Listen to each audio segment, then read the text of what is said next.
This episode is dedicated to Matt D, K Friggin Money, Eric Sampson, and Leandro Lopez, for becoming our newest Southpaw supporters, and helping to make this project possible.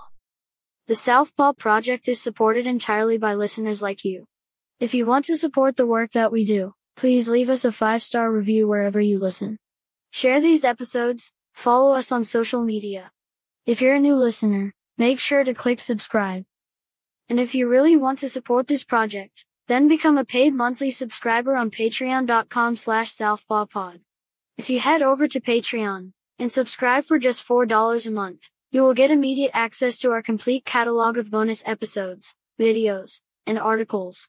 The more supporters we have, the more time we can dedicate to the show, which means more bonuses. And most important of all, hire and pay for staff.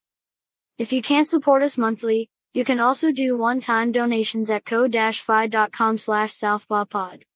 We also have t-shirts and sweatshirts to not only flex the show, but your own moral compass. By supporting us, you're not only helping us grow, you're also helping us stay and keep this project running. We can't exist without your support. Thank you.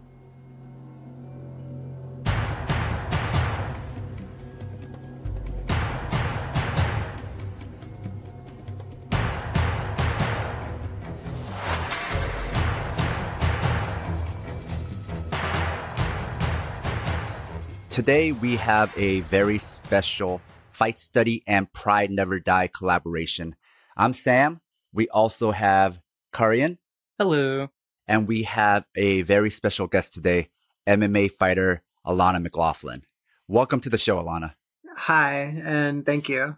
So you recently had your first MMA fight against Celine Provost for Kombat Global, becoming the second professional trans MMA fighter. How did this whole thing happen from not only this fight getting made, but getting signed with Kombat? I'm still trying to figure that out 100% myself. Basically, right before the pandemic hit, I went and hung out with Fallon in Chicago, and we had a little sparring session. And I guess it wasn't long after that that she was approached by Kombat, and they were looking for a trans fighter.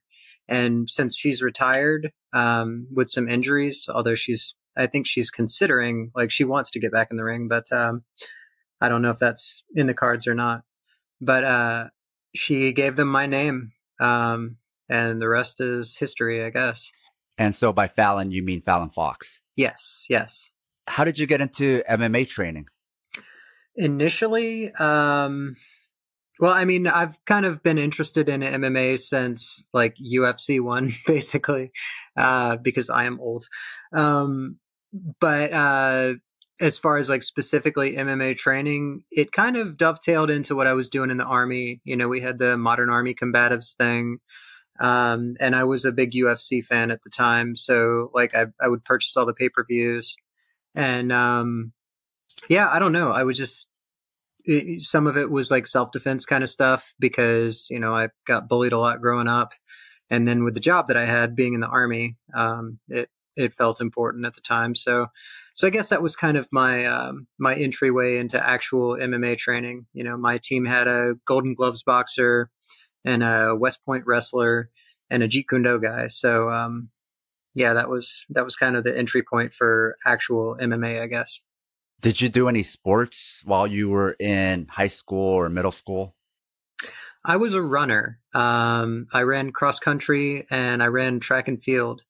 And I basically was the distance team for track. Like every event from the 800 up, I had to run every meet. So like I always felt like I never quite reached my full potential there because I was always tired from the last race. Like I'd finish the 800 and I'd have to jog to the starting line of the 2 mile and run that. And then immediately roll into the 1 mile and then sometimes do the 4x8. Like it was, yeah. But I still, like, I went to college on athletic scholarships for cross country. I was kind of a middle of the pack Division II runner. And that was without good coaching for the most part. Do you feel like that gave you a good baseline cardio to transition to MMA? I would say so. Yeah. My cardio's always been pretty good. I definitely noticed like a huge dip after HRT, but But yeah, I mean, I would say running as my sort of background definitely gave me not just cardio, but like work ethic too, I think. Mentioning the drop off after HRT had me interested because I was already going to bring up, I was interested in knowing what like your history with athletics has been post HRT before this fight. Okay, so before this fight, post HRT, the only athletic stuff I've really done was still mostly running related. Mm-hmm. I've run a couple marathons and half marathons, and it's one of those things where sometimes I have trouble with motivation. You know, I don't know if it's PTSD, depression, whatever, but I would do this thing where I'd be like, well, I don't like the way I feel right now. I don't like the way I look right now. So I'm going to get back into shape. And I would sign up for a race and be like, well, surely if I pay $100 some odd to enter a race, I'll actually put the effort into training, right? So what happens is I spend the entry fee on a marathon, and then I train for like 2 or 3 weeks and then completely drop off. And then because I'm stubborn, even though I didn't train, I'll go and run the damn marathon anyway. And that's been a pattern. So basically all the marathons I've done, I've gone in with the plan of trying to run sub 4 hour. And what happens is at the halfway point, I'm still on pace, and I come in at about 2 hours at my half marathon mark. And then somewhere around mile 18 in every single marathon, my quads cramp up on me because I haven't trained enough. And then, and then my time suffers.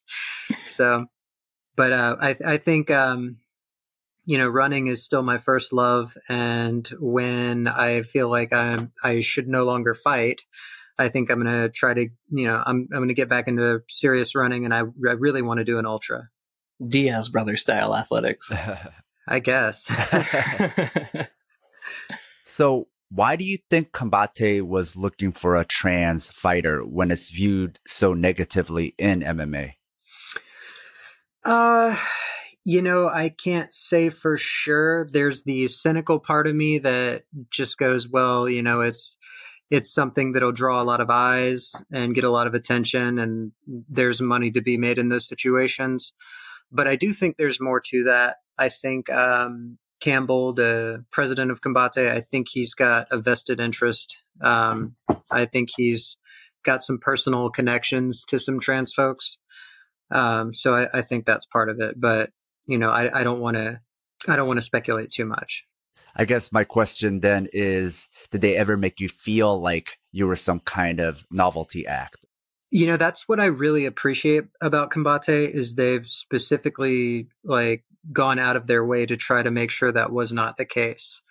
You know, like people were really like a few people were really curious why they weren't promoting this fight more.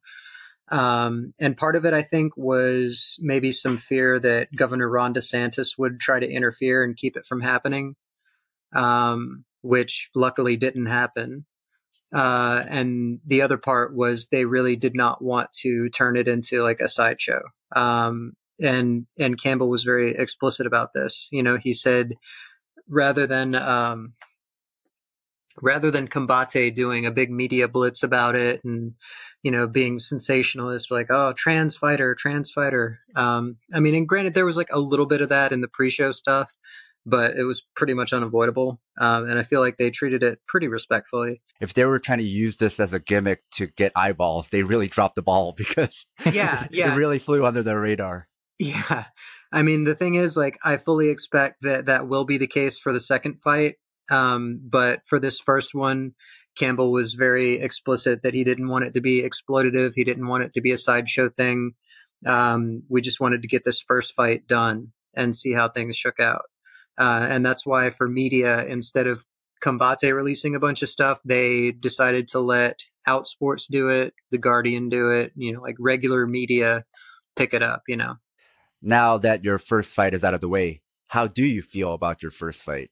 Well, y'all know how I am with the self-critique, I guess. I'm trying not to be too self-critical, but it's hard, especially with like some of the comments that people are making, you know. And I mean, there was never any circumstance that, there's no way this fight could have gone that people were not going to claim that I have an unfair advantage of some sort.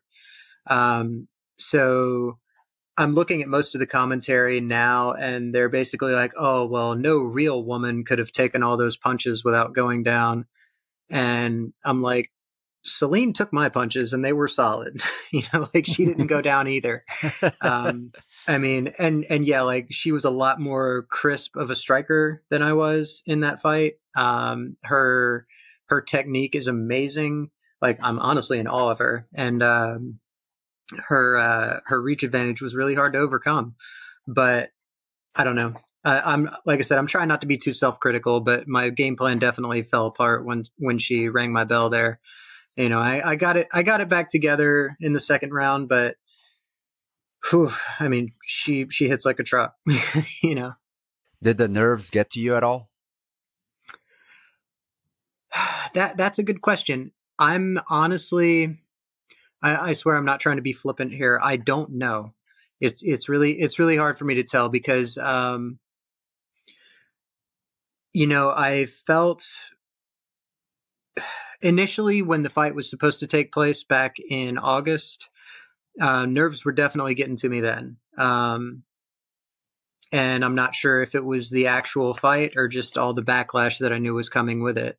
But nerves were definitely getting to me then. I actually came down with shingles, and I think that was stress related, honestly.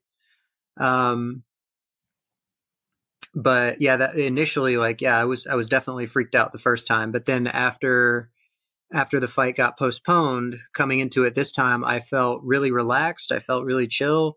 Honestly, I didn't feel like I had too much stress coming into it this time until one of my teammates showed up in a MAGA hat, and then, it was weight cut day and all bets were off, and I got a little emotional. Something I'm interested in is I'm really interested in hearing what parts of the camp and the fight and everything that you enjoyed the most, because I am interested in hearing, what you liked about fighting, because I think so much of MMA and dealing with all of the commentary afterwards, that's so stressful that it can be overlooked what some of the more positive aspects were. So I really think when it comes down to it, between training and the actual fight itself, what I really enjoy about it, what really actually gives me joy, is sort of reclaiming my body, reclaiming my space. By now I'm sure everybody's aware that I've had a lot of trauma in my life, and a lot of it has been around control of my body and control of my actions and myself, and it's kind of the same way that getting a tattoo can be cathartic, cutting your hair, any kind of action that sort of lets you take control. To me, training in mixed martial arts, training in any martial art, and the actual getting into the cage and fighting, it's an act of reclamation for me.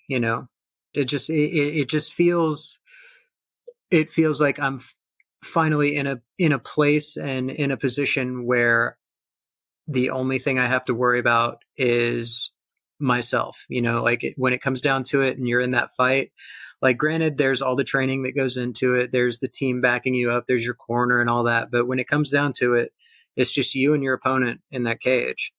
And it definitely gives you an opportunity to really just focus on what you're doing to the exclusion of everything else, I can definitely see how that would be almost like a sort of freedom that you don't get in a lot of places. Yeah. Has it hit you yet that this is a big deal? I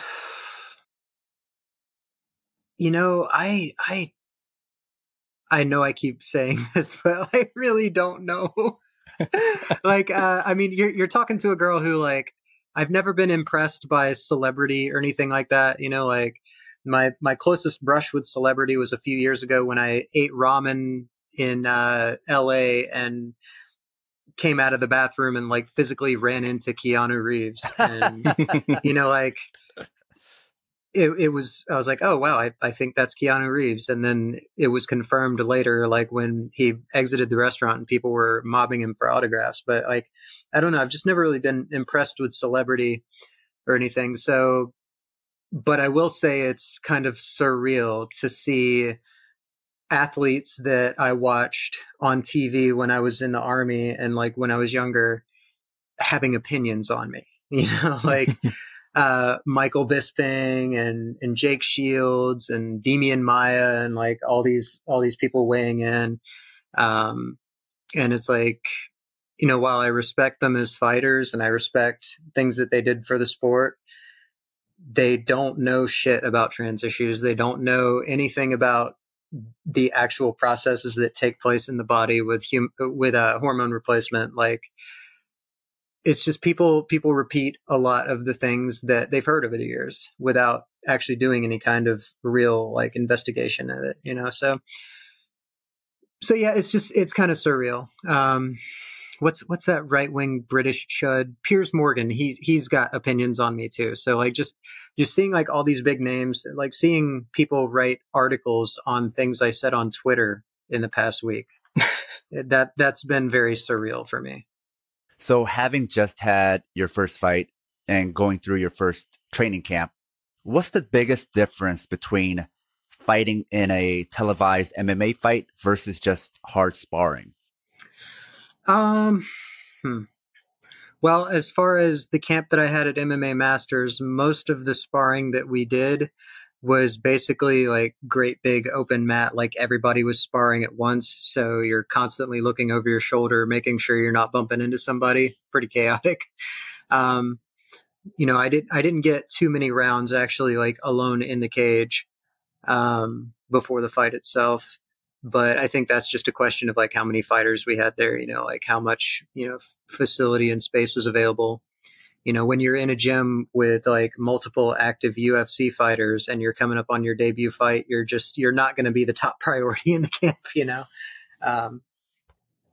but otherwise the biggest difference is that even with hard sparring, people are still pulling their punches a bit, and I think that was probably a pretty big shock to me stepping in there. Was just like those first few punches that Celine connected with, like there were bad intentions on them. It was, I've been attacked in the streets before and I've been hit by men that are much bigger than Celine, and she's hit me harder than just about anybody else. Like she throws hard. So yeah, I guess that's the biggest thing, is that like even with hard sparring, there's not quite the bad intention on those punches that there is in the actual fight.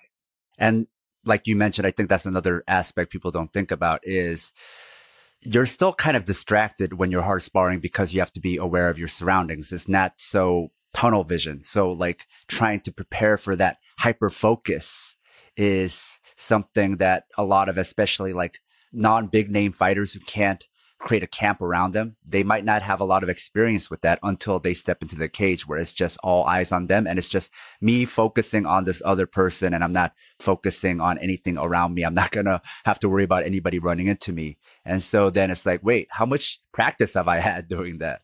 You want to talk about hyper focus, like after she connected those first few times and I was kind of dazed, like at one point she rocked me and I stumbled. And from that point on, the only thing I could focus on was like, stay on your feet, like try to cover up, like stop getting hit, trying to pay attention to my corner. Sometimes like you'll catch a phrase here and there, but like at some point you're just, all you can really hear is your own breath and hers. You can hear the impact of the fists hitting you, yours connecting with her. Like it's a very visceral experience. And it's at the same time, like you're so focused on these small minutiae, like the stimulus that you're picking up from, your eyes and ears. And at the same time, it's almost like an out of body experience, because there's like this small part of your brain that's trying to stay above it all and analyze it and work a game plan, while at the same time the rest of you is just like panicking. So you've brought a lot of new fans into MMA with your fight. So for them, what does dazed mean? Oh, man, I don't know. It's hard to explain. It's hard to explain to someone that has not been knocked out or nearly knocked out what that sensation is like. It's like you come in with a game plan, you come in with an idea of what you're going to do, and you know all the things that you're supposed to do. Like, oh yeah, I got to make sure that I'm slipping these punches. I got to maintain my distance. I have to work my distance management, make sure that I'm not standing in the pocket, getting tuned up. But like, once you get hit a couple times, especially when someone's hitting as hard as Celine was, like I was having trouble maintaining consciousness there for a minute. Like seriously, like when she stumbled me with that one, literally the only thing I could think was like, get your feet under you. You cannot get knocked out in your first fight, not in the first round. You got to stay on your feet. And that kind of became my singular thought for a good 10 or 20 seconds there, I think. But yeah, I don't know. It's really hard to describe that sensation to someone that hasn't experienced it. It's, how to describe being knocked out to someone who has not been knocked out. Like, I don't know. It's like your limbs feel sluggish. Your thoughts feel sluggish. Like everything is just, it's like you're wading through mud, like all of a sudden your body doesn't respond the way you want it to. Everything slows down except for the person that is hitting you. It's almost like you're on a sedative. Yeah.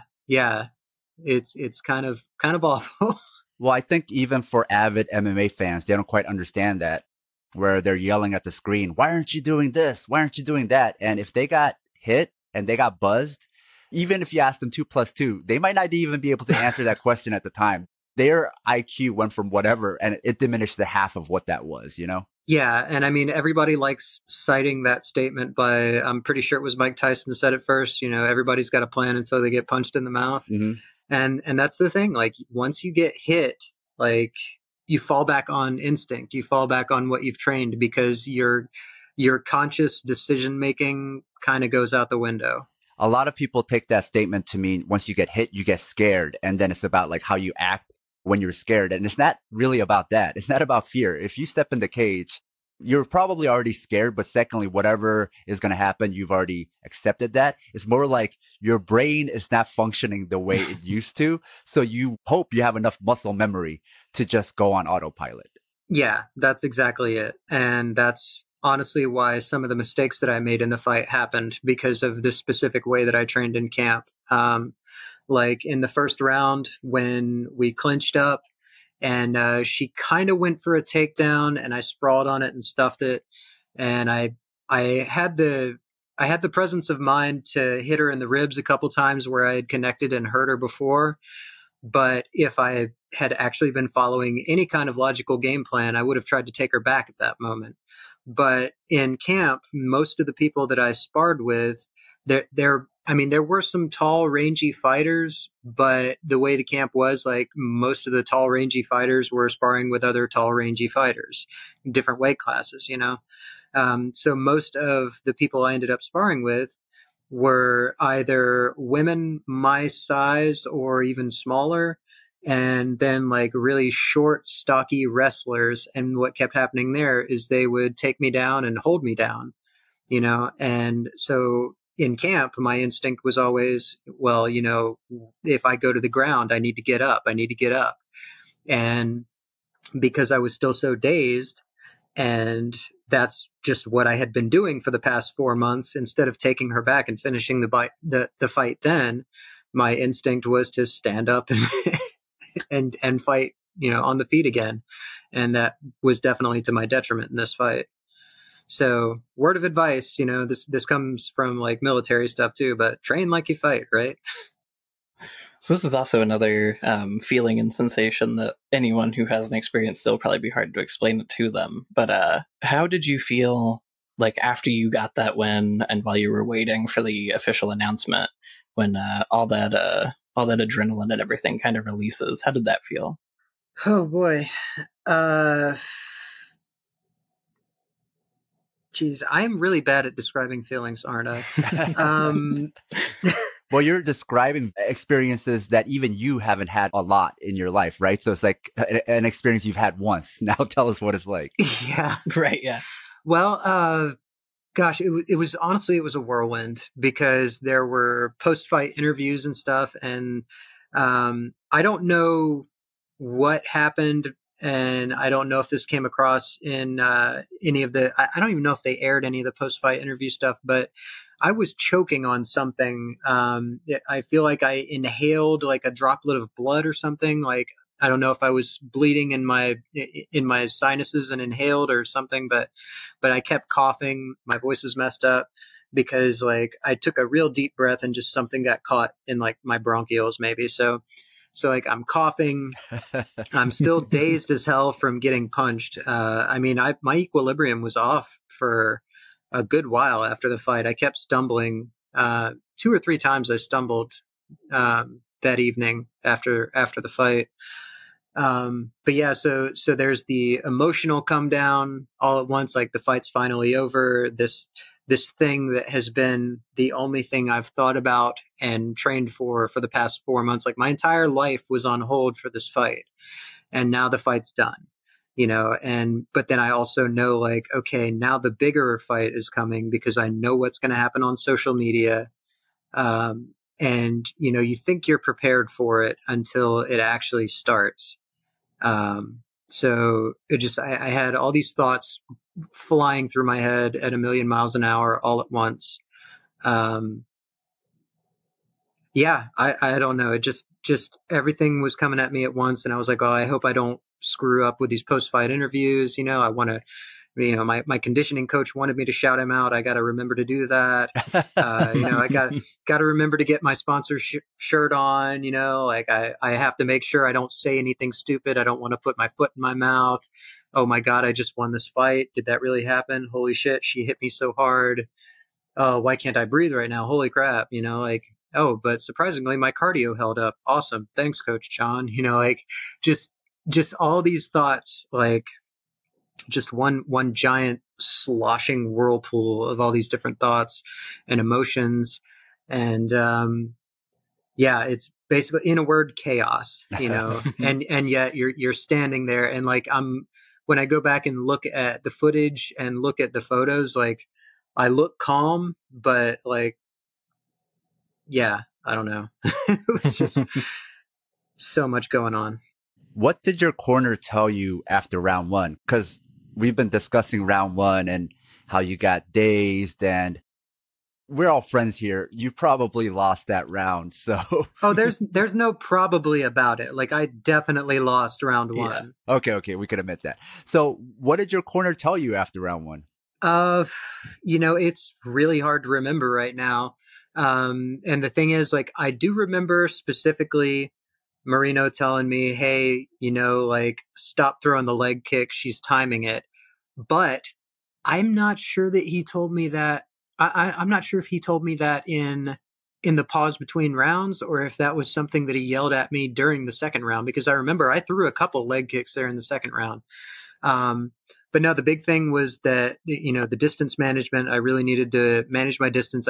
He told me I needed to keep forward pressure on her because I did, I would throw like 1 or 2 punches and then I'd step back out of range and then I'd have to come back in again. I wasn't coming offline, I don't know. Sorry, I'm getting into the things that I'm critiquing. I'm trying to remember what he said to me right now is really difficult. I just remember forward pressure and to stop throwing the leg kick because she was timing it. And also there was some concern because like I'd pulled a hamstring like the Friday before, and he was worried about, because we just had, we had another fighter with a hamstring injury that was a lot more serious than mine.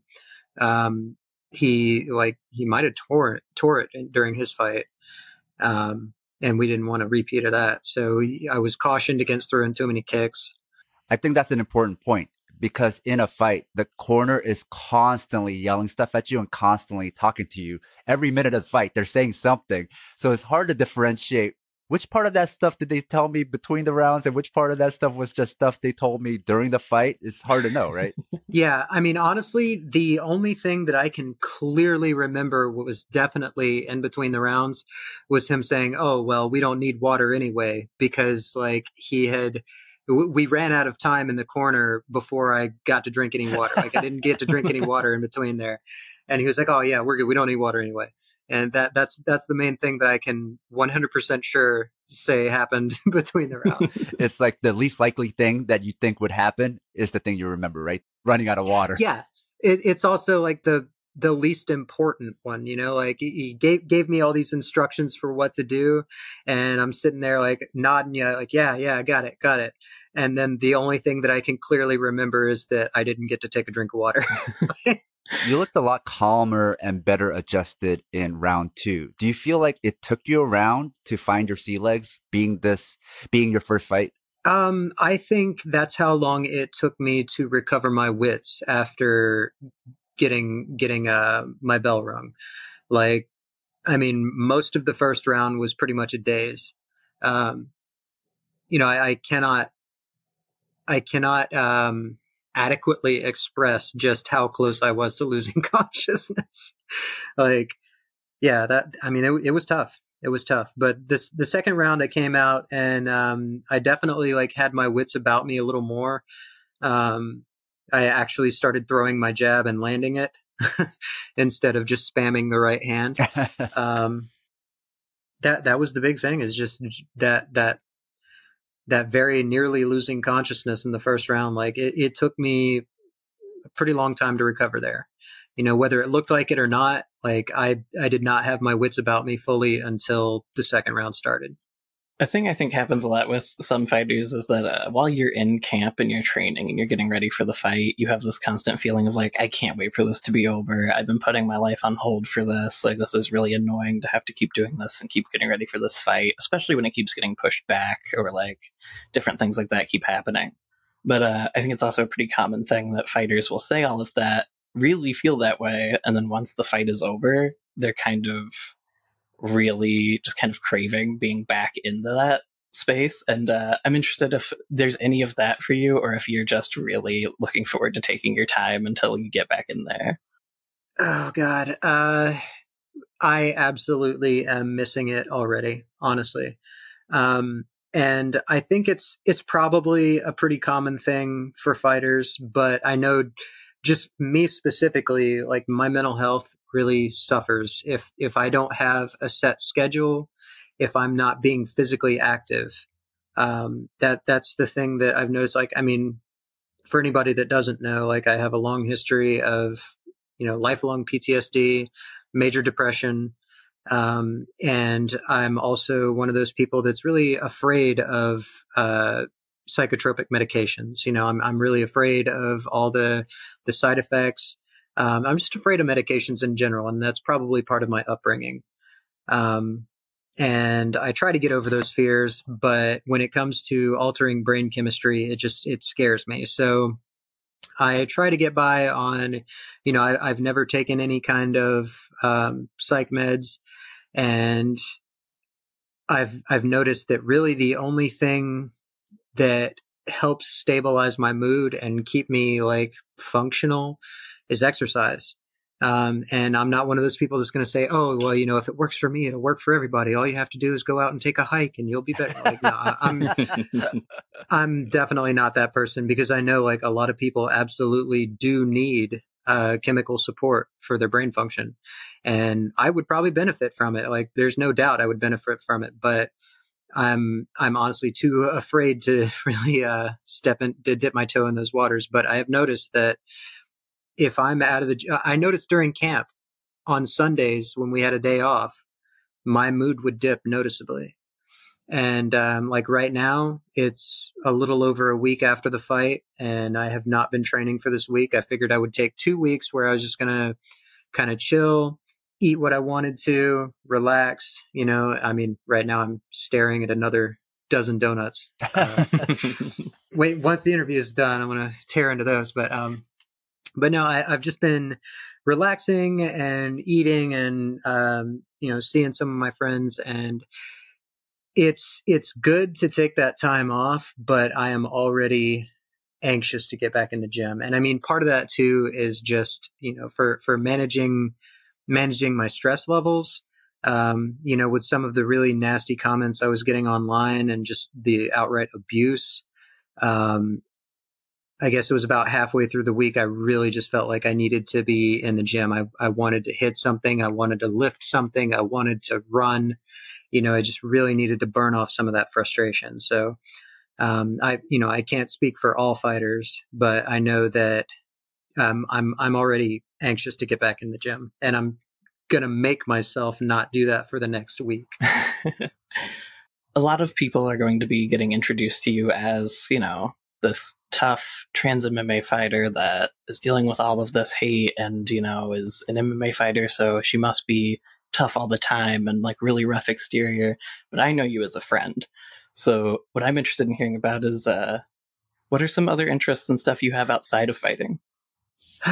Well, I really like baking pies. I have an art degree, and while my concentration was in sculpture and metalwork, I really like drawing, and I really like painting. I feel like I'm not as good of a painter as I would like to be, but it's something I enjoy. I've always, I'm a trans girl with all the baggage that comes with that, growing up, I was always into things that were not appropriate for what people perceived my gender to be. I'm really into Japanese Lolita fashion, and that's, now I'm pushing 40 and I'm still really into this fashion, but I haven't had any opportunity to wear it for a couple of years, because I've been, since I moved to Portland, I've basically been very politically active to the exclusion of just about everything else.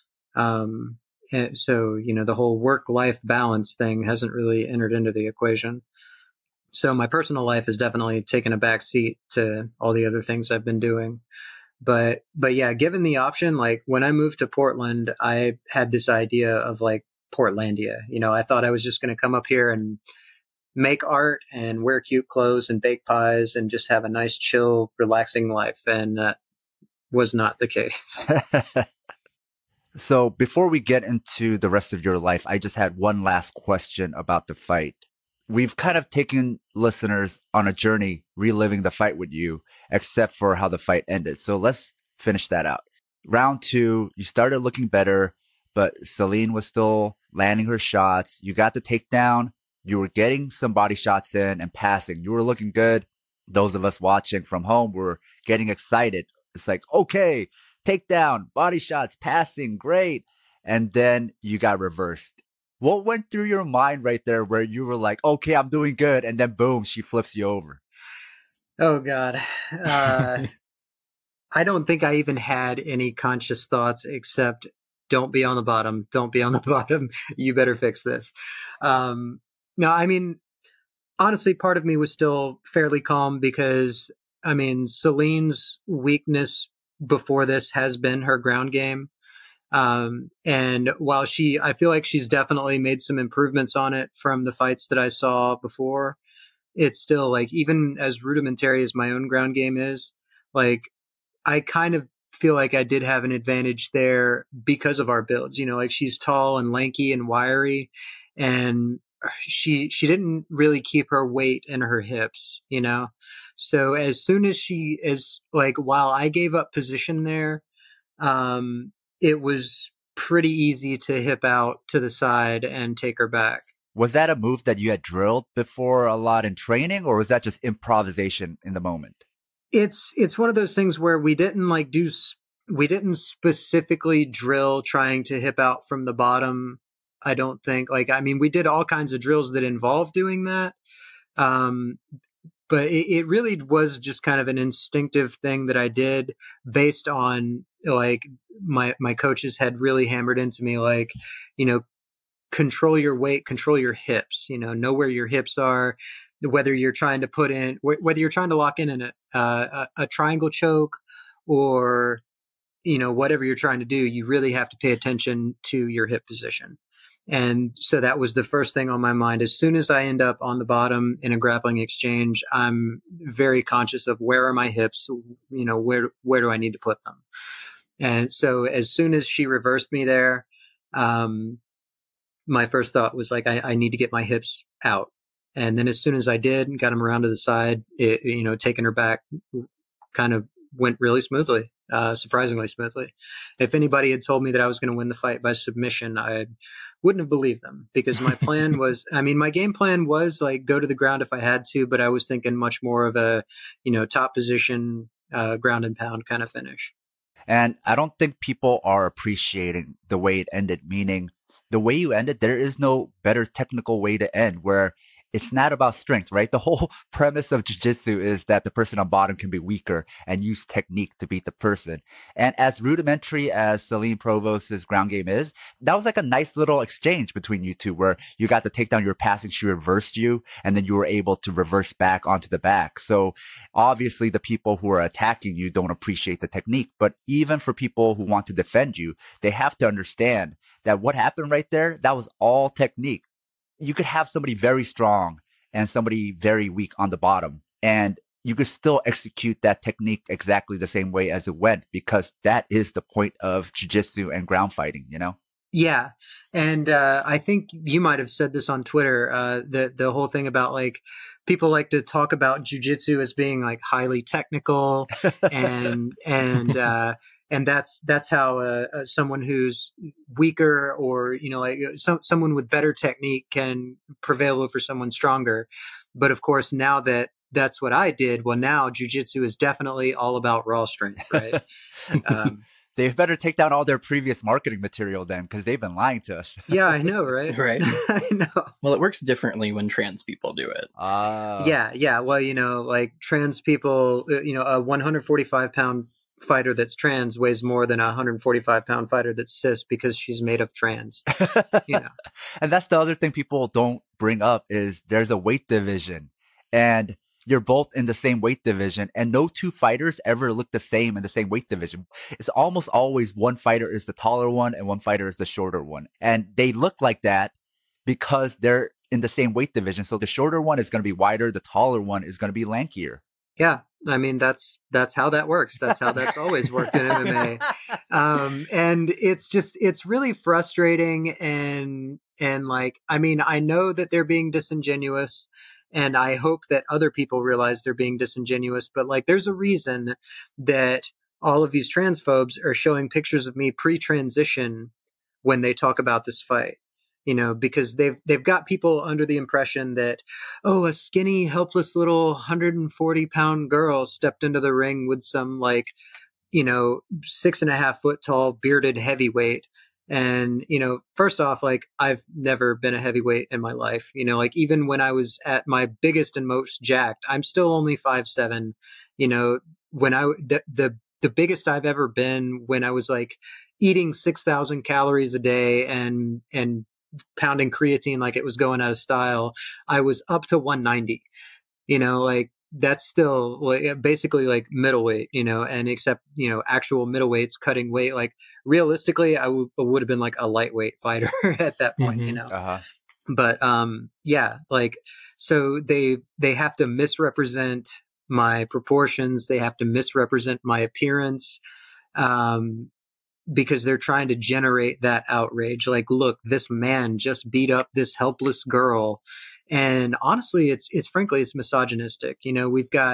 I've had probably 4 or 5 different, trans fighters now, like trans women fighters who, honestly, I can't really take most of them seriously, because they haven't gone and gotten a pro card. They haven't like fought serious fights, but they're like, oh, well, we're doing the right thing by fighting men, because we know that, we're always going to be better than real women. Like, they're disrespecting themselves and they're disrespecting cis women fighters, because I guarantee you, like the one girl, she lost a tough man fight where she, it's like boxing rules.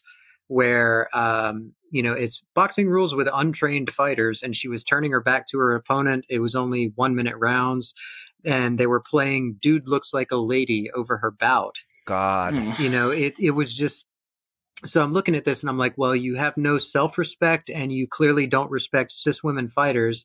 And I can tell you, Celine would have tuned these girls up, like any of them.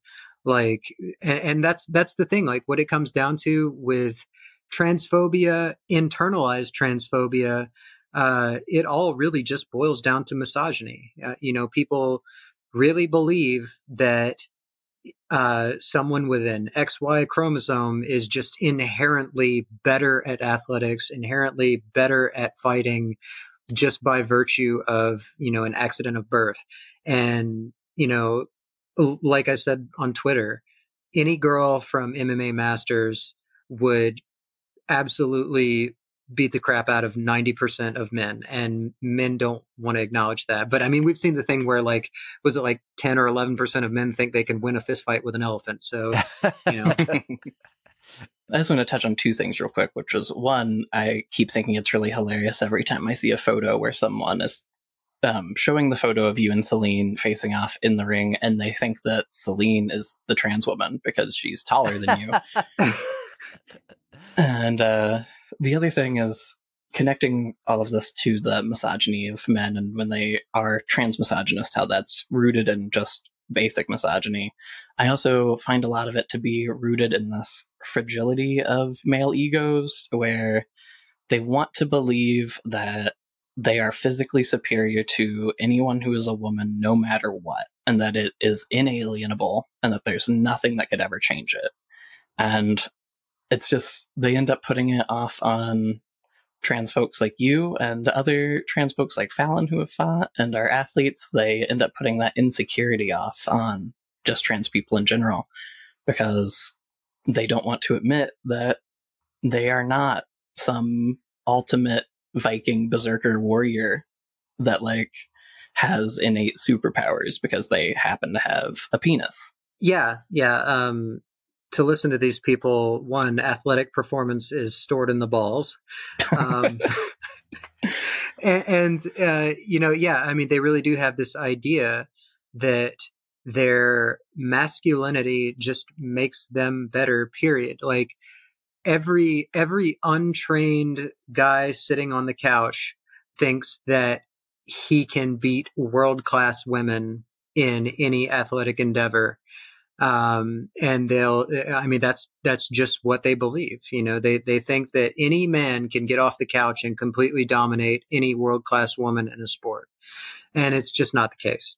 And they'll try to trot out so-and-so did this study and Olympic level women compete at the same level as high school men in whatever sport. And it's I haven't even looked at those things because it doesn't pass the laugh test to me, and like I said, I've become Schrodinger's fighter, where I'm simultaneously completely unskilled. And the only reason I withstood the onslaught was my inherent masculinity, something, dense bones, whatever. But I'm also too dangerous to be in the ring. They keep saying, oh, well, you transitioned just to fight women because you couldn't fight men. Never mind that I was a special forces operator doing what special forces operators do. All it is, they're just any opportunity to disrespect trans women because we're one of the last remaining demographics that it is socially acceptable to completely shit on. So I don't know. I hope things change, and I hope I can be part of that, but it's still rough out here, Now, a lot of people are bringing up your military past, which you've already brought up, to attack you, and are making a through line from being a soldier to a fighter, and how even that gave you an advantage. But knowing you, they're making a false parallel, because the reason for you doing MMA is different from you joining the military. You mentioned that you joined the military to become a quote unquote man or die, right? to find this masculinity that society wants you to have, or to die because you hate yourself. Whereas MMA wasn't about you wanting to die or live a lie, but about you accepting your truth and healing and wanting to live. One of the things you mentioned privately to me and to some of the other Southpaw members is consent. How MMA is something where you know what you're getting into, and both you and your opponent have given consent. There were several other opponents before Celine Provost, and they said no. And that's their right to say no, because no one can force them to fight other than probably capitalism. But war is not like that, because war is not about consent, and people involved are not always prepared or even know what they're getting into. People in a war aren't asked, do you consent? Do you want to participate? Some people like to make war sound noble and like to bring up how their MMA fighters compare themselves to soldiers. But you've talked about how war itself is a violation, whereas two people fighting in a mutually consented fight is not. Though in an MMA fight, you will get bloody, it's not the blood on your hands that war brings, and doesn't come with the same trauma. You actually don't hear about any psychological trauma from the fight itself. It's always from the pressures of the fight. If war is so morally ethical, it wouldn't cause so much PTSD. So can you speak to us about this honoring of war and the healing aspect of martial arts? And by martial arts, I don't mean dealing with the fans, but the autonomy martial arts gives you that you've already touched upon. Yeah. Sorry, I'm going to go ahead and apologize in advance, because whenever I talk about this stuff, I do get emotional. So just a heads up there. Yeah, we have this idea of war as being this noble thing, and that's been a pattern throughout history, at least in, quote unquote Western civilization. And it's, in a word, it's bullshit. It's complete bullshit. This whole idea of might makes right to the exclusion of all else, but you'll condescend to have rules where, oh well, we won't kill civilians, we won't burn cities to the ground, except that we don't follow those fucking rules. Like when people say things, when people utter the words acceptable levels of civilian casualties, they've already lost any claim to any kind of moral superiority. There is no acceptable level of civilian casualties. There's sort of this famous sort of gotcha question for special operations selection. I think that it was initially used for like Delta Force, CAG, whatever. This hypothetical of your team is in a position and you're compromised by a child, and this child's going to go tell your location, and then your mission's compromised and your men might die.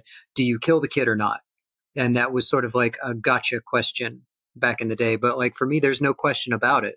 That kid is not a combatant. That kid is not part of that war, and they shouldn't be. And that's the biggest problem that I have.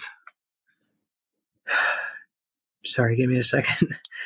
Like when we talk about war, it's easy for Americans to say, oh, like this is a just war, or like, oh, we need to be there. Like it's easy to have these ideologies that tell us that we're the ones that are responsible for policing the world. Like, oh, we're keeping people safe. We're fighting for women's rights in Afghanistan, which is not true. Like we didn't improve anything in Afghanistan. Like the war itself was won in the first 48 hours, and then we spent 20 years over there making contractors rich.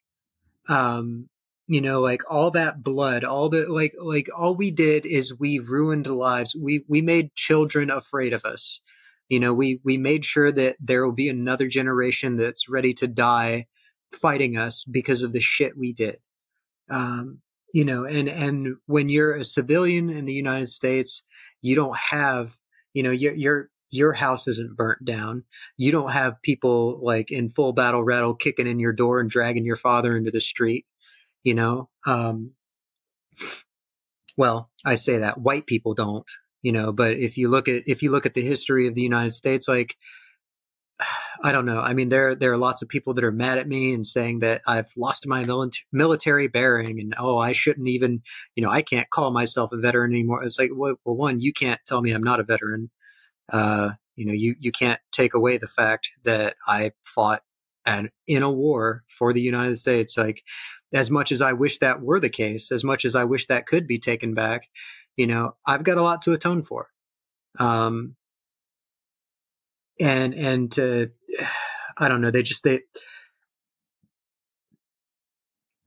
American culture places state violence on a pedestal, you know, and this ties into a lot of ideas of toxic masculinity in the US. Like, basically, we tell men that the only way they can be real men is to do violence to other people.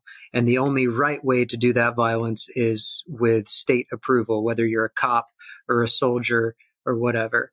And then it's always justified, you know, and this is a problem that I've had with my therapist in the past through the VA, you know, like initially when I went in there and she's like, oh, well, you were just doing your job. And I'm like, that doesn't fucking excuse anything. You know, Nazi prison guards were doing their job and they were wrong, you know, and yeah, I'm going to try not to get too much into it because like yeah, I have a lot of critique of the United States at this point, you know, like what it comes down to, like we grow up with all this propaganda about how, you know, like, oh, freedom this, freedom that. But at the same time that we were saying all men are created equal, the people that said it owned slaves. They were deciding who counted as a man. You know, women didn't count. Black people didn't count. You know, it's hypocrisy from the get-go. You know, it's an army built by slaves on the bones of indigenous people. And, you know, at some point in the distant future, we'll be remembered for that. I feel like this particular crossroads is a place that I think it becomes really easy to see the moral bankruptcy in a lot of like right-wing ideology, and it's just really insidious too, because they will try to claim to have the moral high ground on everything. They will try to claim that they're doing the right thing, that they're doing it for just causes, all of those things.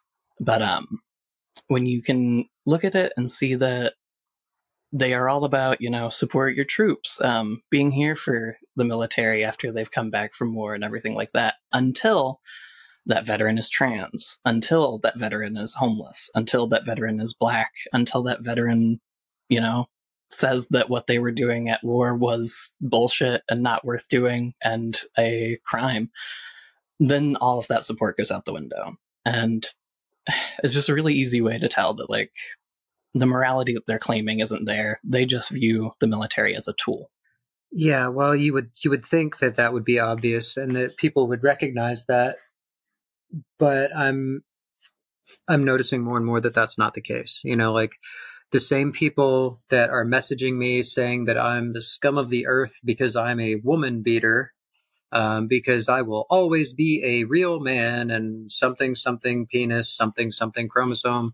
Like it's always the same shit where they act like I'm scum of the earth for having a consensual athletic contest with another woman, but they won't acknowledge that, like, oh, okay, we just used a drone to blow up a wedding and killed a bunch of innocent people, including women and children. But we're just going to act like that didn't happen.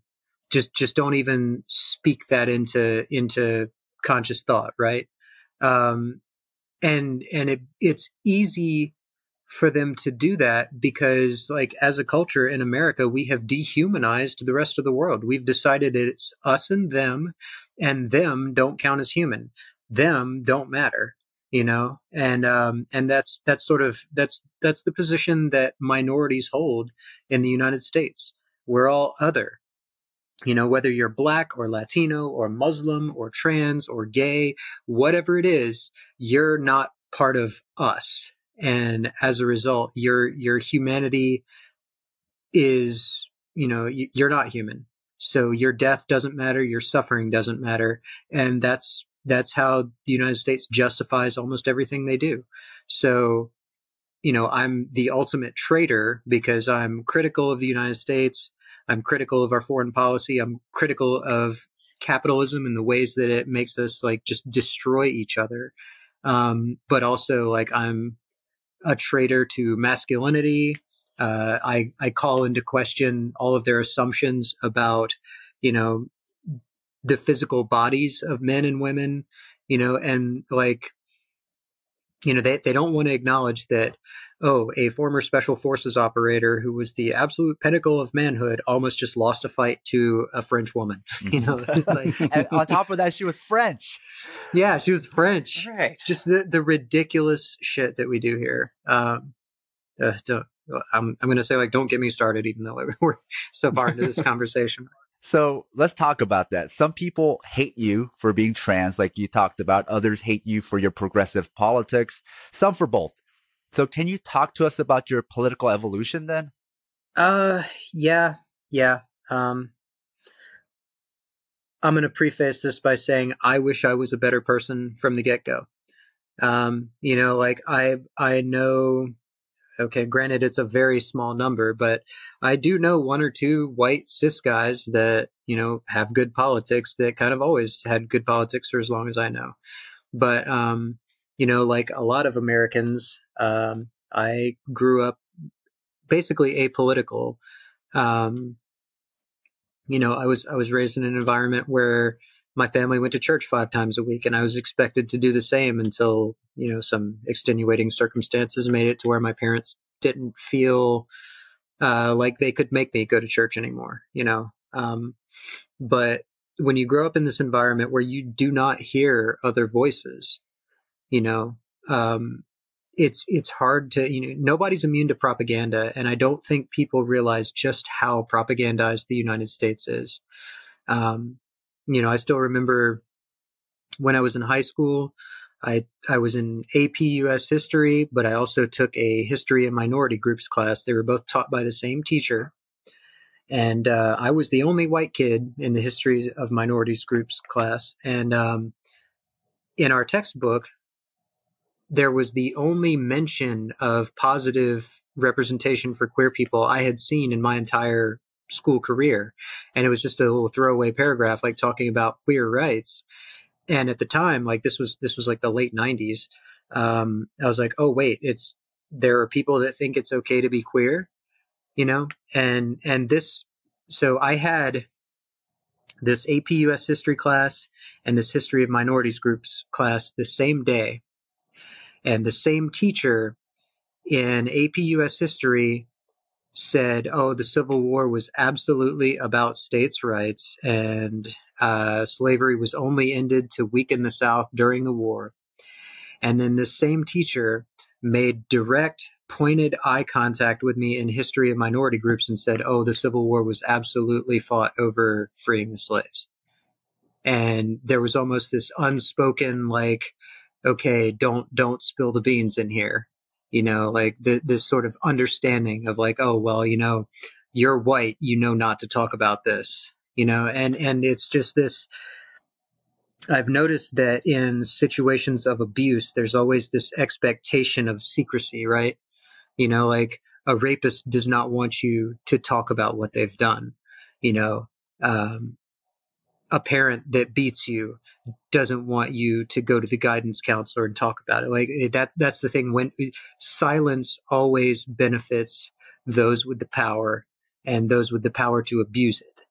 That silence is what leads to the horrible things happening. And that's why, when you look at the war in Afghanistan and Iraq, those whistleblowers were extremely important, That's why when a victim speaks out, that is such a powerful act, and it's such a necessary act for survival. And yet as a culture, we've just accepted this bully mentality of, you know, the people in power are right. You know, we have to maintain secrets. We have to keep these secrets and uphold the status quo. So when a victim comes forward, they're always the one that's attacked, you know? And that's a pattern that I'm noticing. And I'm not going to be quiet. I'm just not going to be quiet anymore, because secrecy only benefits those in power. Do you think what drew you to that class was that you already felt like you were different, and so hearing a different story interested you? Yeah, absolutely. Because while, you know, in South Carolina, the high school that I went to, Airport High School, you know, it was there were lots of black kids there. There were a few Hispanic kids there. But even within the school, it felt very segregated, you know? Like when I was on the track team, most of the track team was black. And the few white kids that were on the track team were on the distance team, and the black kids were all like the sprinters and the shot putters and everything. You know, when you broke down classes in school, all of your college prep classes and AP classes were almost exclusively white, and all of your remedial classes and all of your, you know, tech prep classes were your minority students, you know. And on the rare occasions that you had black kids and white kids in the same classes, the black kids were treated differently. You know, you'd have a white kid that's a class clown getting away with like basically mouthing off to the teacher every day. But then like a black kid would laugh too loud and have the school resource officer, you know, have a cop called on him, and they'd be taken out of the class in handcuffs. And it was something that was like so very overtly obvious, but there was just this unspoken understanding that you did not draw attention to it, because then you'd have to examine your entire fucking life, you know? So yeah, I wish I were a better person growing up. I wish I had been able to sort of wrap my head around those ideas and address that stuff. But, you know, I was so wrapped up in my own trauma that I didn't get politically engaged until I was in the Army. You know, I thoughtlessly, you know, like when I was in the Army, it was just, oh, well, you know, Obama bad because Obama Democrat weak, you know? So like, I think I had like some anti-Obama sticker on my truck that was like no Obama or something. It was just some stupid shit like that. And I wasn't even politically engaged. I didn't know anything about politics. I didn't care about politics. It was just, that was part of your identity. You know, you're a white male, you have to be a Republican, you know? But then like when I was in Afghanistan, I had some very eye-opening experiences, and, you know, at some point I couldn't look away anymore. You know, you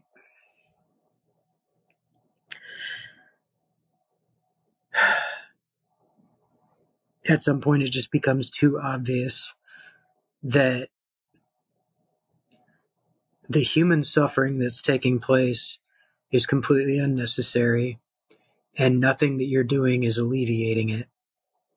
And it becomes incredibly obvious that it's all lip service, you know?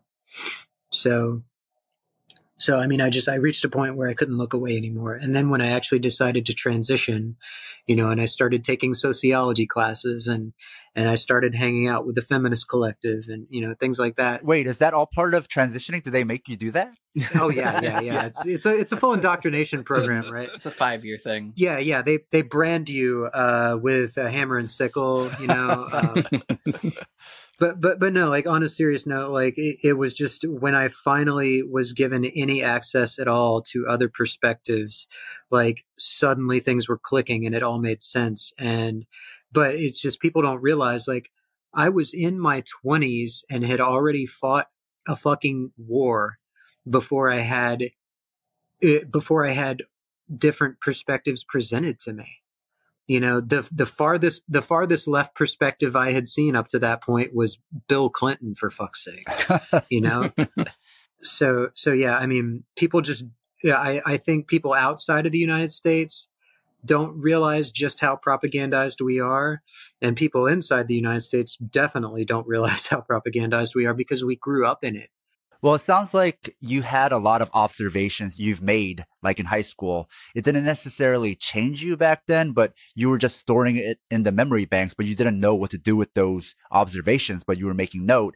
And then once you started taking these classes, then you were like, oh, that's why my mind was making a highlighter note about what I saw today, because I knew something was off. I knew something was happening, and I didn't have a system to understand it yet. Yeah, I mean, a lot of it was, my gut feeling is that this is wrong. But also in America, we're taught don't trust gut feelings. We have this whole, logic and reason, and like whoever remains calm in an argument is the winner, regardless of what's said, right? But no, like what it comes down to is like sometimes you do have to trust your feelings. And when your gut feeling, when you're someone who grows up in an abusive environment and you're hurt by people with power over you, and then you recognize those same dynamics playing out with other people. Even if you can't consciously grapple with it, even if you're wrapped up in your own trauma, there's that gut reaction where you see yourself there, and I hate that it took me so long to intellectualize, to really understand that that's what was happening. And I hate, I wish I could go back. I wish I could undo.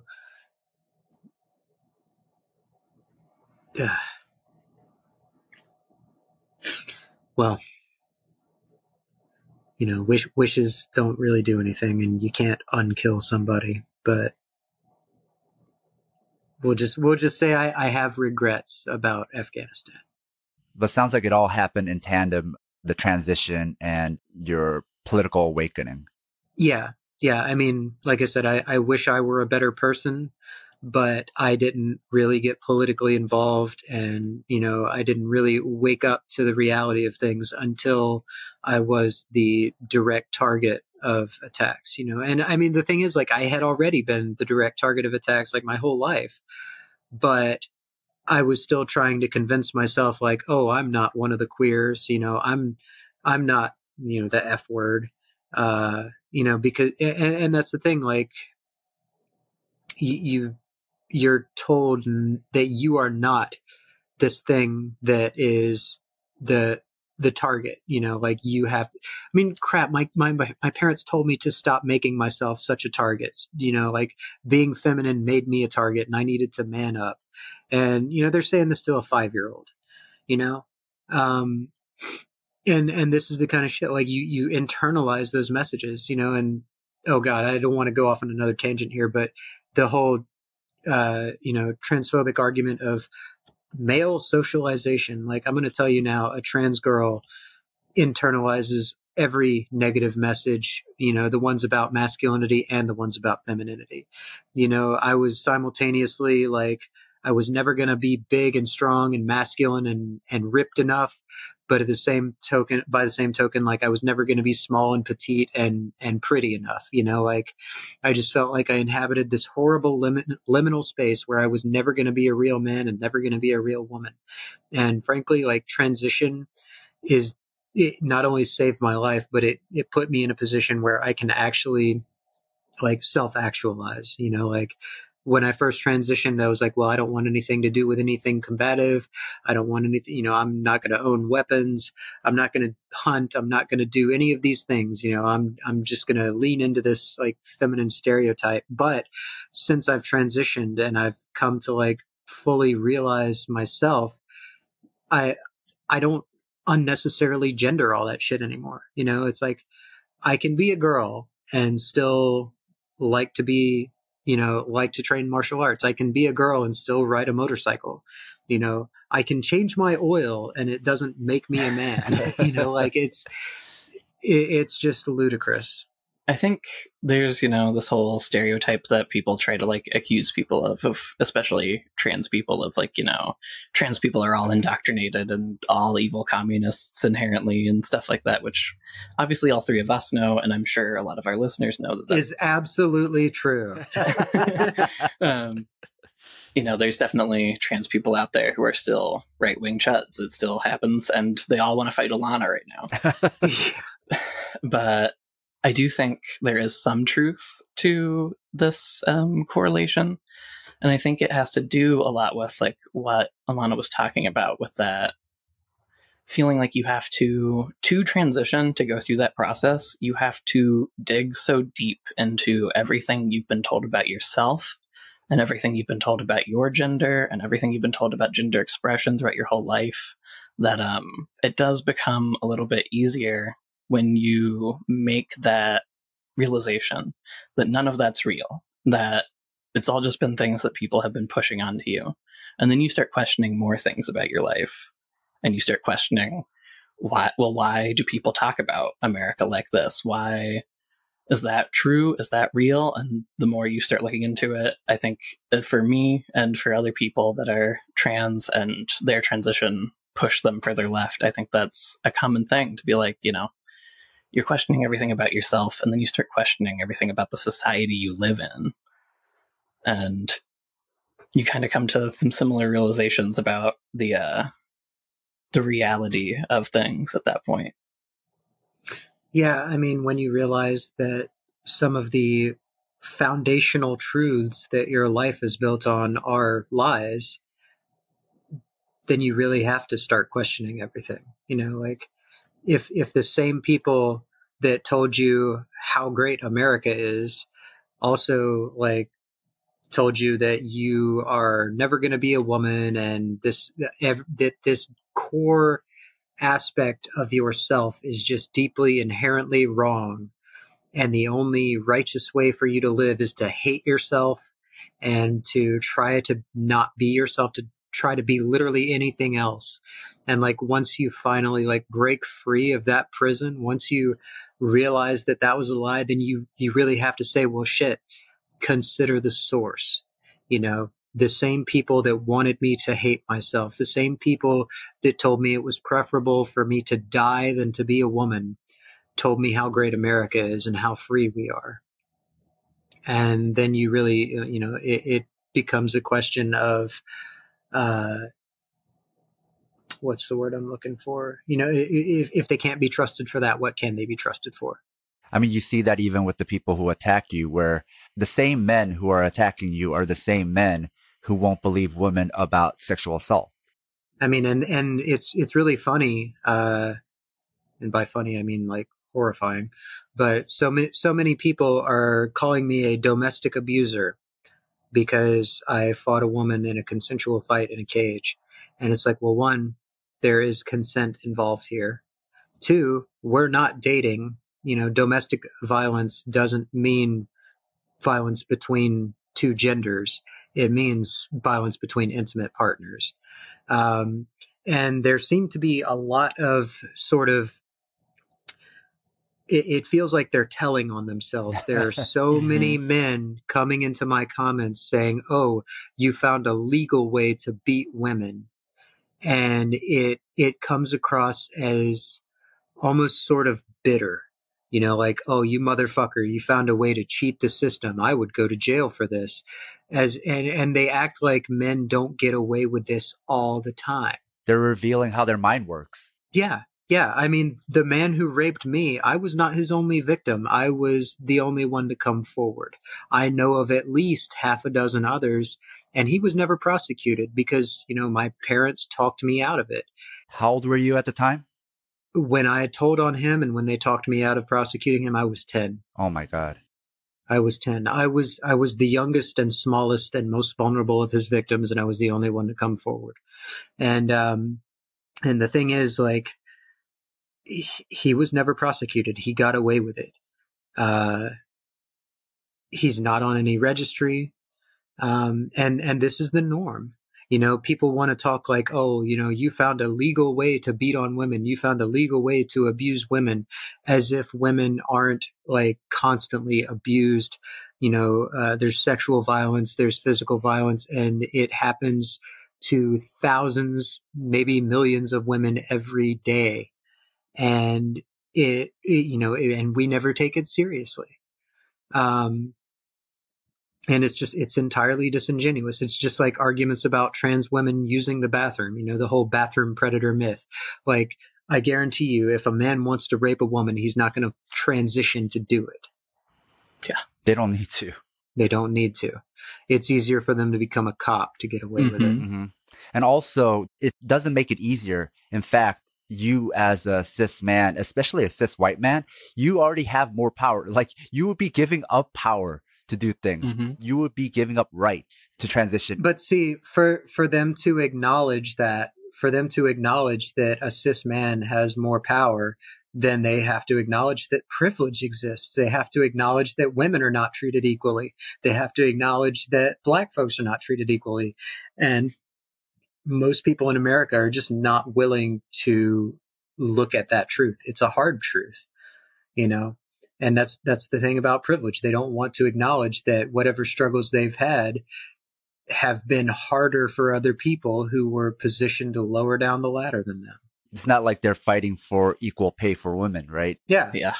It's very revealing. It's like these people that are suddenly concerned with me personally destroying women's sports don't give a shit about women's sports in any other, at any other time or in any other circumstance. Yeah. A lot of them are the people, like the barstool type people, where if there is women's sports on TV or at a sports bar, they're like, turn that shit off. The ones that are like, oh, nobody cares about the WNBA. It's horrible. Now, you've already talked about patterns in your life. Another pattern that I've noticed then is your love of arts along with martial arts. Do you find that they both come from the same place? Because it seems like the overarching theme seems to be about having control and expressing yourself. I would say, yeah, a lot of that does come from the same place. And I think part of it too is that the church that I grew up in, like, dancing was not something that was really acceptable. That might have changed since then. My sisters were both allowed to dance ballet, but, like, as a kid, I wanted to dance ballet. I wanted to dance. I wanted to be graceful. I wanted to be beautiful. And these were things that were denied me. And I think early on, when I was very young, like, martial arts was the closest I could get to touching that, because it's pretty undeniable. If you go back and watch, like, a Bruce Lee movie, the way he moved, like, it was a dance. There was such fluidity and just, like, self-possession and power in his movements, right? And as a kid, like, that was my first exposure to martial arts, was Bruce Lee movies. Enter the Dragon, and you cannot watch the way Bruce moved and not feel something. And to me, like, I was wearing my sister's leotard, looking at ballet positions from a book that I had to secretly get from the library by the light of a street lamp shining in my window, trying to teach myself to do ballet because I wasn't allowed to dance. And for me, like I said, the closest thing that I could get to that was martial arts. And because that was a masculine endeavor, that was more acceptable, So yeah, I think for me, like, my love of martial arts and just art in general, I think they do spring a lot from the same place. There is that sort of, not just reclaiming of self and reclaiming of body, but just even aesthetically, like, there's a certain beauty to it. And, maybe it makes me shallow, but beauty is something that's always appealed to me. I think also, especially for women and queer folk, it's like martial arts becomes one of the only socially accepted ways to move in unrestricted ways. Like, women are only supposed to move like this.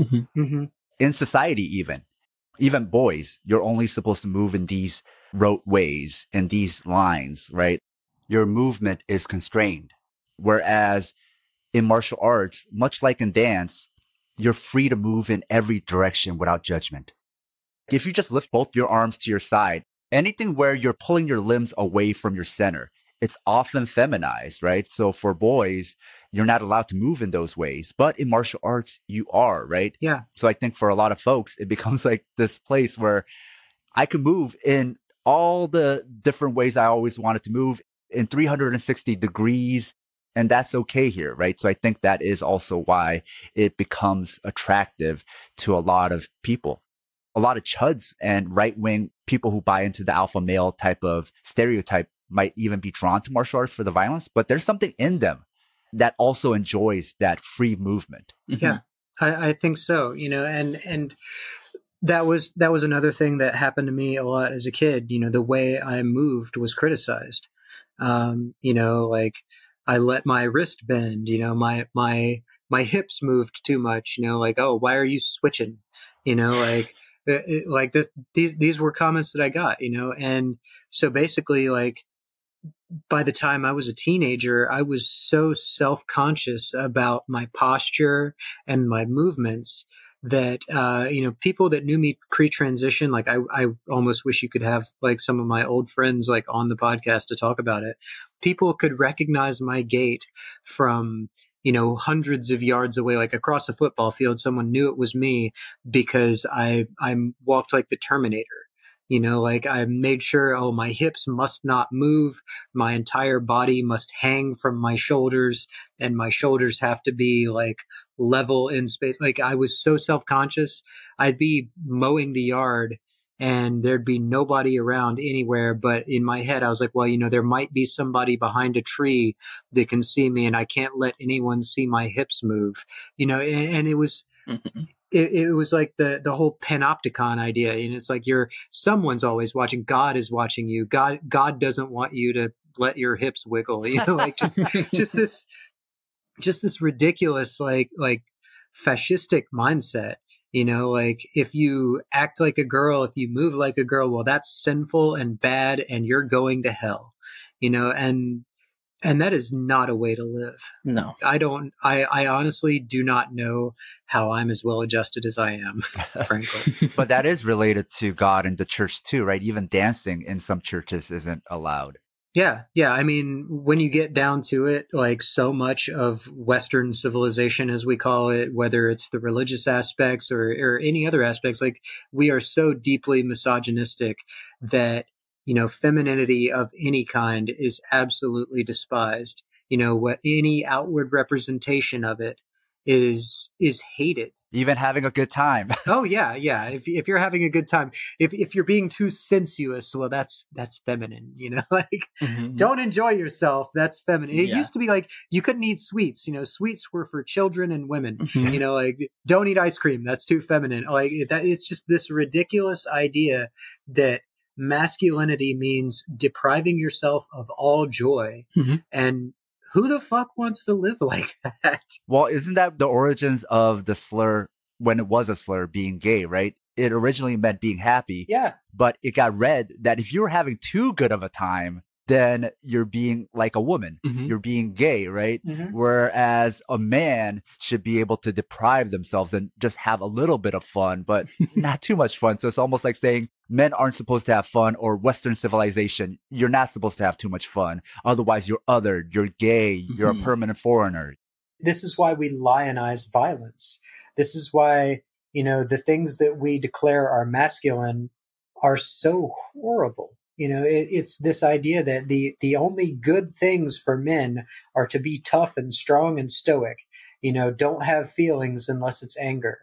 Any emotional outburst that you have has to involve harm. And that's beaten into us from childhood. I mean, sometimes literally, Yeah. Speaking from experience. I might have learned that I was trans earlier if I had been made fun of for walking like a girl instead of people saying I walked like George Jefferson. So they read something. Yeah. But they read it in a racist way. I had too much bounce in my step is what they always told me. Well, the history of homophobia and even decency laws and anti-vice laws are also rooted in xenophobia and anti-blackness. White supremacy is also about white masculinity. This is why critical race theory is always lumped together with homosexuality. So queerness can be read as blackness because a white transphobe and homophobe will almost always also be a racist. Yeah. Then my full point was I wanted to ask, I'm sure that there are a lot of queer people who are fans of you now who this is some of their first exposure to martial arts and MMA. And I'm sure there are probably a lot of people that are looking at it and kind of considering it for themselves, considering, is this a thing I want to get into? This looks like fun. I've never seen this before. And I was wondering if there's anything that, if you could say anything to like a trans or queer person who's thinking about getting into martial arts right now and feels that apprehension, what would you tell them? Oh boy. I mean, I feel like I might have used this statement in a different context before, but it still kind of holds true. I would say that it may not get easier. It really may not get easier, but you'll get stronger. Mm. And I mean, that's about the best way I can put it. Because let's be real right now, mixed martial arts, even traditional martial arts, it's not the most welcoming space for queer people. It's really not a very welcoming space for women. Mm-hmm. There's, of course, like when you live in a culture whose primary exports are itself and violence, America, our exports are war and weapons and our own culture. And our own culture is built around violence. So when you live in that culture, any martial arts space is dominated by that sort of mindset. This whole like we're going to be the big, scary, predatory animals. We're lions, we're wolves, and then you bring in someone who is used to being victimized. You have demographics in there that like maybe someone's been assaulted by a man, maybe someone's been sexually assaulted, and they're supposed to come into this space with all these men that are bigger and stronger and definitionally more skilled because they've been training and you haven't. Like, yeah, it's really intimidating and it's scary. It is absolutely terrifying.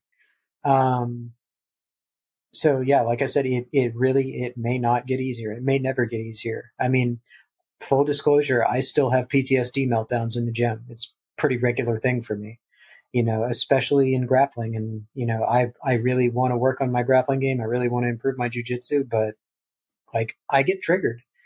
Somebody takes me down, gets me in side control and holds me there and I can't get up. Like it was a couple days before the fight. I had someone get me down in side control and I couldn't get up and I started crying. And I literally, like, this was in sparring. And I was like, let me up. I have to get up right now. And I'm like sobbing because, sometimes I'm, somebody's holding me down on the ground and I can't get up and it throws me right back into that, that South Carolina orange dirt, and I'm 6 years old again and I can't escape, So like there's a lot of trauma wrapped up in that. And so it can really be a terrifying experience for someone that's had to endure anything like that. So yeah, like I said, when it comes down to training martial arts or entering the combat sports space, like I can't guarantee that it will get easier, but you will get stronger one way or another. I like that a lot. And if you do want it to be slightly easier, you should join Southpaw. Yeah. Like my emotional support sponsors. This is a question actually for both of you. And this is my final question. For people who don't understand or may have never considered it, how painful is it to deny who you are or even not have any people around you who can help you discover your identity? I think Carrion even talked about that for her if somebody had recognized that she was not living her truth, right? So a question for both of you. Alana, do you want to go first or do you want me to go first? It's up to you. You go ahead. Okay. All right. Yeah. So in my experience, the ways that I could try to put that feeling into words is, for a long time when I didn't know that I was trans, it wasn't even so much feeling like I was suicidal. I just kind of felt like I was already dead. Like, not being the person you really are isn't living at all. You can't live a life as someone else, no matter how hard you try. The only person you can be is you. So the longer you try to deny that, and the longer you try to put that off, and the longer you try to just confirm to the society around you, just is more time that you spend just in a spot where you might as well be dead. And, you know, I have a lot of time where like it gets kind of hard to realize that I spent like 20 of my very limited years not being the person that I should have been. Yeah. I mean, that's very much the way I feel about it. You know, I would almost say that like for large portions of my life, I was just completely disassociated. Like everything is fuzzy. Like everything pre-transition just feels like almost like it happened to someone else. You know, and I've already spoken to like that sort of paranoia of like, oh, what if somebody sees my hips moving too much? You know, what if someone knows that like I was, you know, that I slept in a nightgown, you know, like stuff like that. When you're living in so much fear of discovery and so much fear of acknowledgement of who you are, it just it changes everything about your experience of life. You cannot find joy, you know. Yeah, it's just absolutely abjectly miserable. And saying that it's like you're already dead. Like, yeah, I mean, I feel like I did not truly start to live until I started transitioning. And unfortunately, like due to social pressures and fear and anxiety, like transition wasn't like a smooth path for me. You know, like I had a lot of false starts. You know, I tried to transition in high school. I tried again in college. I tried, you know, like a couple times while I was in the army. Like I was on and off of hormones as soon as I realized I could access them online. You know, and that kind of goes back into, you know, people are like, oh, you know, you had 33 38 years as a man. Like, well, not really, you know, I don't know about you, but I didn't go through puberty at birth. You know, I was actually kind of a late bloomer. I didn't start growing facial hair until, you know, I turned 21 and I was already in the army. But that's neither here nor there. I mean, the thing is like, I knew who I was and I was trying so desperately not to be. And it nearly killed me. And, you know, like really you know, like transphobes like to trot out people that, oh, you know, transition regret, you know, detransitioners, whatever. Like what they don't say is that most people that detransition do so because of how they are treated for being trans. And for me, like death before detransition, like straight out, like I would not be alive if I hadn't transitioned. I would never have truly lived if I didn't transition. And I'll be damned if I ever let anybody take that away from me. It almost sounds like living like a ghost where you could walk around and watch the world, but you can't participate. It's almost like you don't exist. Like you're slightly off, like you're in a different dimension where you're halfway here, but you're not really here, where you could actually interact with your world. Yeah. Yeah. I mean, growing up, I was basically told that was just depression. You know, that was just trauma response for the things that I went through. And I mean, to a large degree, I'm sure it was. I'm sure it very much was. You know, like my attitudes and my feelings were informed by a lot of the trauma that I experienced. But the biggest part of it, I do think, was dysphoria. It was this idea that this feeling that just something was deeply, deeply wrong, and that I wasn't free to be myself. And like, you know, I knew from the various earliest age that it just was not okay for me to be who I was, you know, and when everyone that you love, everyone that is supposed to love you gives you the message that there is something deeply horribly wrong with you and it can never be forgiven, you know, how do you live? On the topic of how you kind of compared it to like feeling like, you know, you're living in this separate almost dimension and like things can't reach you and like you can't quite interact with the world the way you want to.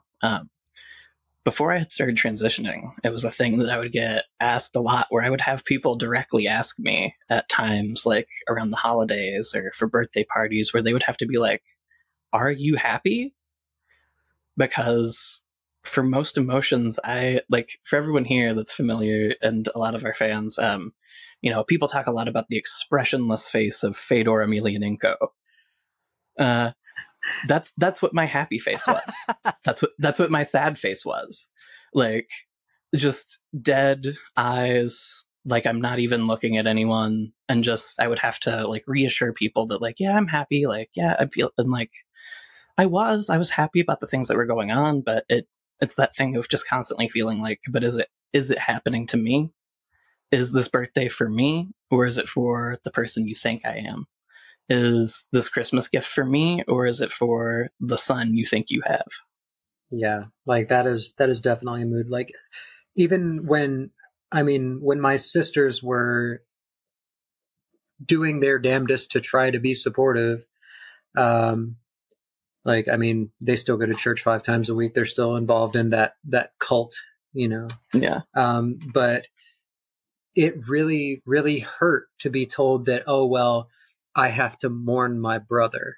Mm-hmm. And it's like, well, your brother was never real, and I'm here. I didn't die. Like, I'm finally alive. But you care more for this empty suit of armor, this facade that never was, than you do the real person standing in front of you, and yeah, it's painful all around. It almost sounds like a permanent out of body experience where you're always out of your body. I mean, that's what it sounded like, what Carrion was describing, until you started transitioning. And what transitioning means is different things for different people. It doesn't necessarily always have to do with hormones or surgery or anything. It's about like transitioning to your truth, right? Yeah. But in doing that, it sounded like you were putting yourself back into your body. I guess that's why people talk about reclaiming your body, because you were out of your body for so long. You're like, here I am, I'm coming back. Like this ghost, like pulling themselves back into their body. Yeah. Like in the cartoons, like the ghost is leaving the body and it's about to die. But then the ghost is like, no, I don't want to die. And then they pull themselves back into the body and now they're alive. Yeah. I mean, that sounds like a comical way to explain it, but might be for some people who've never gone through that. The only like kind of analogy that they might have is this out of body experience where transitioning and living your truth is putting yourself back into your body and living. And I think like something that a lot of jiu-jitsu chads and Joe Rogan in particular would hate to hear is that my first steps, I feel, for my transition and feeling like I'd ever been in my body was training jiu-jitsu.